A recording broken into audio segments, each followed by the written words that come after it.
The rehearsal dinner was meant to be a celebration, a final evening of laughter before vows were spoken. Nora Whitfield walked into the softly lit room holding a silver-wrapped package close to her chest. Inside was an album she had spent months creating, a record of her son Grant's life from toddler steps to law school graduation. Before she could present it, Madison Cole, Grant's fiancée, leaned in close. Her perfume was sharp, her smile practiced. She whispered words that cut deeper than any shout. "After tomorrow, you are no longer family. Do us all a favor and stay away." The glasses clinked around them, music played on. Nora froze, the album heavy in her trembling hands. By sundown the next day, there would be no vows. There would only be the truth. Nora Whitfield was never the kind of woman who asked for much. She worked behind a clinic desk in the mornings and at a small beauty salon in the evenings, stringing together 2 paychecks so her son would never feel the absence of a father. Her neighbors knew her as the woman who mowed her own lawn, patched her own roof, and still found the strength to cheer at every one of her son's soccer games. Grant was her pride, the boy who once carried a worn-out dinosaur toy everywhere and later carried heavy law textbooks into the night. Becoming the first in the family to finish law school was not just his victory but hers too. That was what made the whisper sting so deeply. Nora was not fighting for control. She was simply fighting to keep her place in the family she had built with every sacrifice she knew how to make. When Grant was 5, his father walked out of their small rented house in East Austin. Nora never let her son see how much it broke her. She simply woke up earlier, worked longer, and promised herself that Grant would never feel abandoned again. Every morning she packed his lunch before sunrise, then rushed to catch the bus to her first shift. After hours behind the reception desk, she hurried across town to stock shelves at a department store until late at night. Some evenings she was so tired she fell asleep with her shoes still on. But no matter how heavy her body felt, she always asked Grant about his day, always sat beside him as he finished his homework. Birthdays were marked with the same chocolate and raspberry cake, even when money was tight. It was their tradition, a reminder that no matter how difficult life became, love could still be sweet. When Grant first introduced Madison Cole, Nora tried to see her through her son's eyes. Madison was elegant, poised, and quick with conversation. She worked in advertising and carried herself as if every room belonged to her. Grant's expression lit up whenever she walked in, and that was enough for Nora to offer a welcoming smile. But small moments told a different story. When Nora shared a childhood memory of Grant falling asleep with crayons in his hand, Madison tilted her head and replied, "That's cute," before steering the conversation back to her latest client campaign. On Grant's 30th birthday, Nora brought the chocolate raspberry cake she had baked every year. Madison intercepted it at the door. "Grant is cutting carbs now," she said smoothly, sliding the cake to the side while caterers carried in trays of miniature hors d'oeuvres. None of these incidents were loud or obvious, but each one left Nora feeling a little smaller, as if her love for her son no longer had a place at his table. By the time the rehearsal dinner arrived, Nora had decided to try once more. She spent weeks arranging photographs, ticket stubs, and handwritten notes into a leather-bound album. Each page told a story: Grant's first soccer trophy, his college dorm move-in, the day he passed the bar exam. She wrapped it carefully in silver paper, hoping it would remind both of them what family really meant. When she entered the restaurant, Madison's white rehearsal dress caught the glow of the chandeliers. Nora stepped forward, holding out the gift. "I thought you and Grant could look through this together tonight," she said softly. Madison leaned close, her perfume heavy. Her smile never wavered as she whispered, "After tomorrow, you are no longer family. You've done your part. Grant is my husband now. Do us all a favor and stay home." Nora's breath caught. The album slipped slightly in her grasp, suddenly unbearably heavy. She nodded without speaking, then walked out into the cool night air. Later at home, she hung the deep teal dress she had bought for the wedding on the closet door. For the first time in her son's life, she decided she would not be there for him the next morning. The morning of the wedding broke clear and bright, the kind of sky brides dream about. Nora rose before her alarm, her body still conditioned by decades of early shifts. For a moment, she moved as if preparing for the day. Coffee poured, shoes laid out, but Madison's words returned like a sharp echo. "You are no longer family?" Her phone lit up again and again, cousins asking where she was, friends sending cheerful reminders. Then Grant's voice filled her voicemail, tinged with worry. "Mom, where are you? Everyone's waiting. Please call me back." At the church, guests found their seats while the organist rehearsed softly. In a side room, Grant's best man showed him photos taken just 2 weeks earlier. Madison and her boss, Carter Hale, unmistakably close, her bracelet glinting in the shot, the one Grant had given her on their anniversary. The truth spread quickly through whispers. When the noon bells rang, Grant did not walk forward to meet his bride. He stepped to the altar only to tell the congregation that the ceremony was canceled. There would be no vows, no rings exchanged, only the weight of betrayal and the silence that followed. Within hours, Madison controlled the story. She posted a carefully staged photo of herself in her wedding gown, mascara artfully smudged, a caption written to Pierce. Some mothers never learn to let go. Some sons never learn to stand on their own. Sympathy poured in online. Strangers called her brave. Acquaintances reposted her words with outrage on her behalf. In the echo chamber of social media, Madison was the abandoned victim and Nora became the villain who ruined her own son's happiness. At the grocery store, Nora noticed conversations fall silent when she walked past. At the pharmacy, a neighbor avoided her eyes. Even the parish priest, who had known her since Grant was a child, invited her to his office and gently urged her to let Grant live his life without interference. Nora sat in silence through the talk, her hands folded tightly in her lap. She had spent decades swallowing comments, sacrificing for the sake of peace. But this time felt different. She was not jealous. She was not controlling. She had simply wanted a place in the family she helped create. And now, because of a whisper, she was being painted as something she was not. A week after the canceled wedding, Nora opened her front door to find a courier holding an envelope stamped with the law firm's crest. Inside was a demand letter drafted on heavy paper, its language sharp and intimidating. The Cole family accused her of defamation, emotional damages, and something she had never even heard of before: interference with contractual relations. She sat at her kitchen table staring at the words, the legal jargon blurring together. Interference with contractual relations. It sounded more like business litigation than anything a mother could possibly commit. Nora called her friend Maya Chen, a paralegal at a downtown firm. After skimming the letter, Maya shook her head. "This is intimidation," she explained. "They're trying to scare you into silence." That last phrase, just a fancy way of saying you cost them money by exposing their plan. The explanation didn't ease the knot in Nora's stomach. For years she had fought bills, long hours, and loneliness. But this was different. This was the weight of a wealthy family using the law like a weapon. And Nora wondered how much more she and Grant could endure. Nora refused to be crushed by threats printed on expensive letterhead. Instead, she opened the drawer where she kept years of careful files. She pulled out a folder stuffed with emails Grant had once forwarded to her. In them, Madison wrote about how his earning potential could lift not just their lifestyle but her parents as well. On Nora's phone were photos of text messages Grant had shown her. Madison dismissed his interest in pro bono work, pressing him to chase bigger clients instead.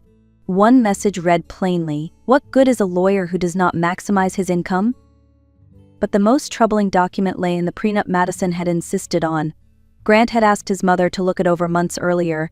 Nora remembered how her chest tightened as she scanned the clauses. Entire sections aimed to funnel Grant's future salary and assets into joint accounts overseen by Madison and, indirectly, her family.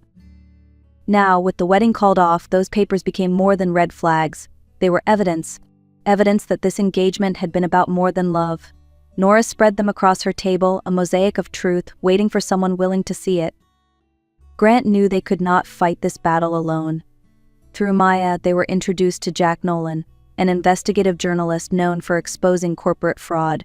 He was compact in build, graying at the temples, with sharp eyes that missed little. Jack listened quietly as Nora and Grant laid out the emails, texts, and the prenup. He tapped his pen against his notebook, then finally said, "You've got something here? But for the public to believe it, I need independent confirmation." Over the next 2 weeks, Jack traced the Coles financial trail. He interviewed former employees who spoke of unpaid wages and sudden closures. He pulled public records showing failed business ventures and outstanding loans. A bank employee, speaking anonymously, confirmed that the Coles were months behind on substantial payments. While Jack gathered facts, Nora felt a fragile hope flicker.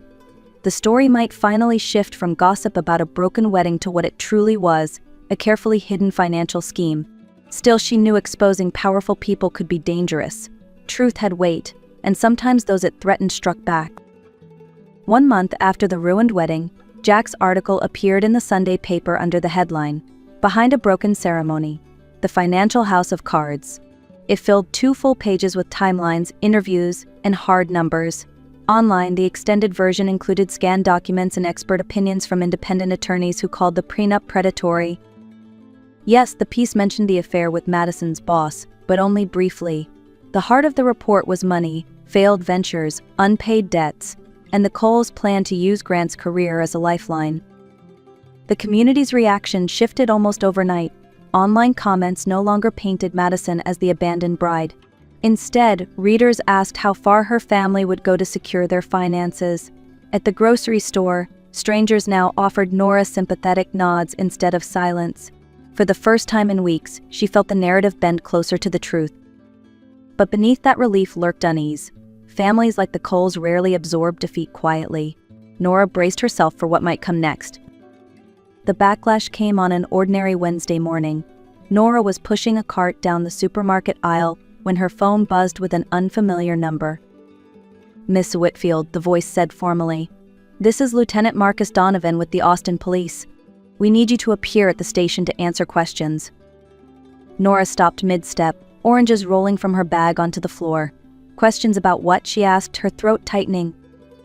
"There is a formal accusation of extortion and threats made against the Cole family," Donovan replied. "I recommend you bring legal counsel." By the time she reached her bungalow, an official notice was taped to her door. The paper stated that she had demanded money from the Coles in exchange for silence. It was a complete fabrication, yet terrifying in its detail. News of the charge leaked almost instantly.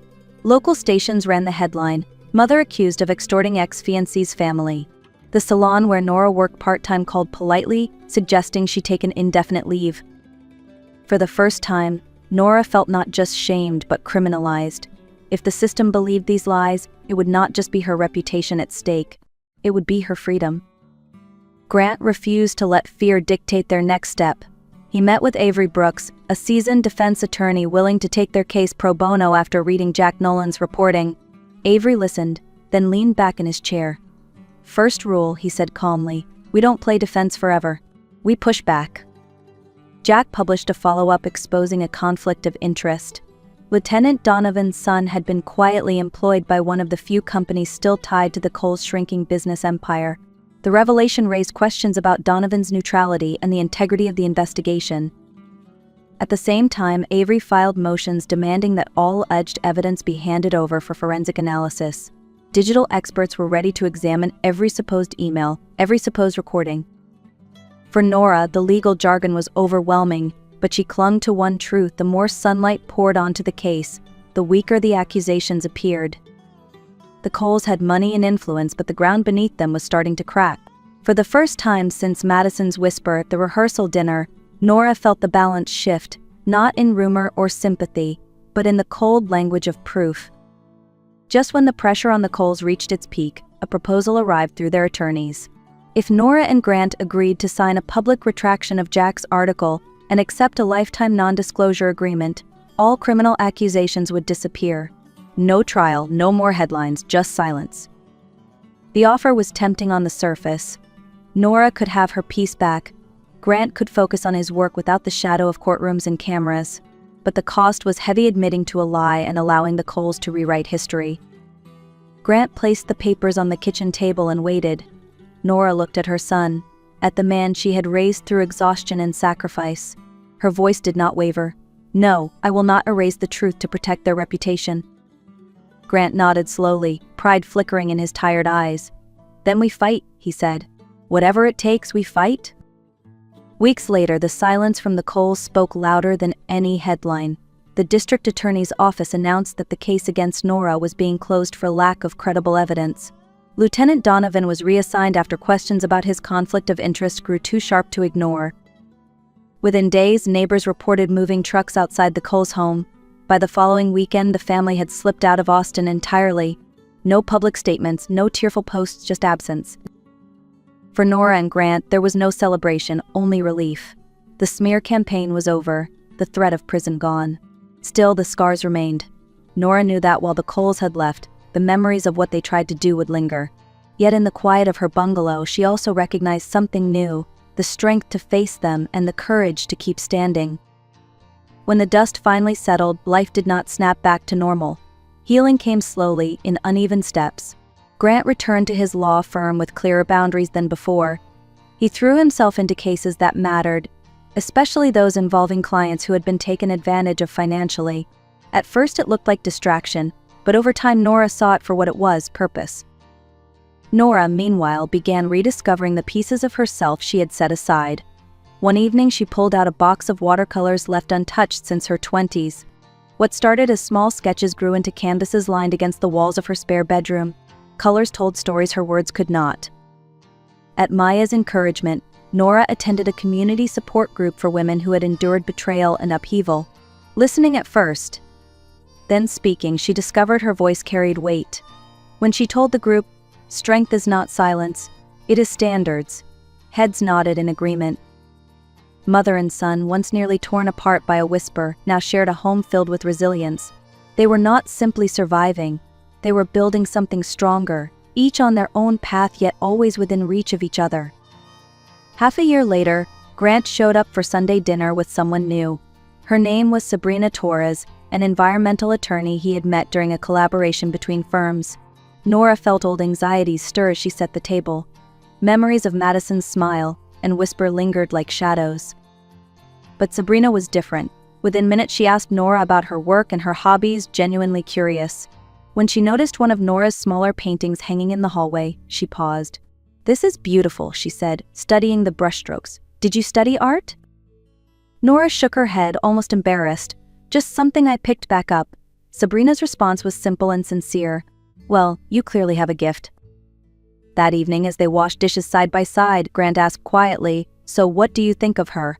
Nora smiled, a soft relief in her chest. "She seems real," she answered. "The kind of person who sees others." Looking back, Nora realized the hardest battles had never been about lawsuits or rumors. They were about belonging, dignity, and the courage to stand firm when others tried to write her out of her own story. 3 lessons remained. Real love does not isolate, it makes room.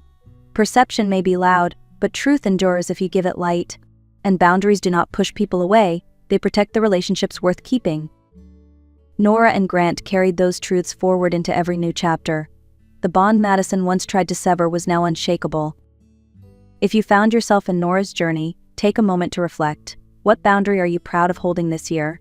Share it in the comments. If this story spoke to you, please like, share, and subscribe to The Art of Revenge. Your support keeps these stories alive and helps us continue telling the truths that matter.